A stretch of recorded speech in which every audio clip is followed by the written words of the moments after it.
Hi, my name's Mark Slater. I'm from the UK. I'm a composer and a producer, and I work with sounds from all sorts of different sources.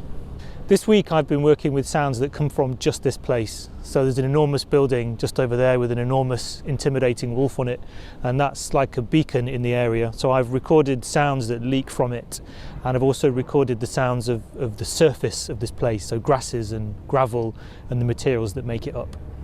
I took a very small handheld field recorder and I went to find little crevices in that enormous building where I could hear what was going on inside. So I don't know that building, I don't know what happens. I've been in it since, but when I first started, I could make up any story about what was going on inside.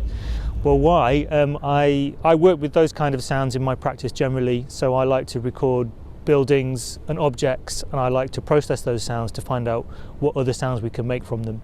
Because in my practice I want to explore the hidden worlds in sounds, so not just the things that we hear with our ears, but I like to get microphones really close to things and to make different sounds from different sources. I think it gives the listener another perspective on how we might hear our world. So sound is all around us all the time, and we tend to get very used to that. It's always there, and we tend to get quite good at blocking it out. So by exploring sound in a different way, revealing a different way of listening, hopefully when they step out of an experience that has been made, either that's an artwork or an album or a gig, stepping out into the real world, they might start to listen to their normal surroundings in a different way.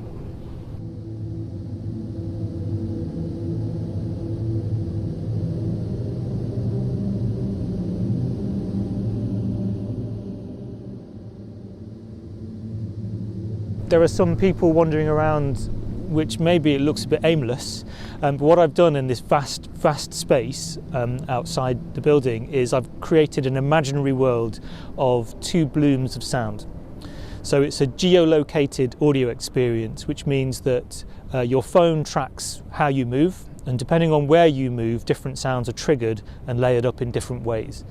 So the whole area is covered with the sound of the birch woods just over there. So I've moved one environment, a natural environment, onto this very harsh, hard, gravel, concrete environment. So I'm superimposing two different things. And then within that, I've assembled a variety of different sounds which I've found really interesting and iconic in this space.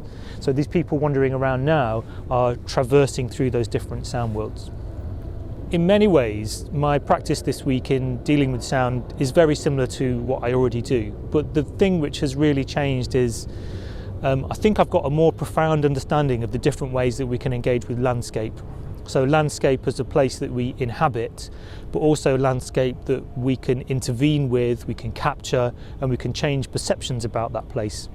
So the main thing that has really changed in the way I approach my practice is that more profound, a slower engagement with landscape.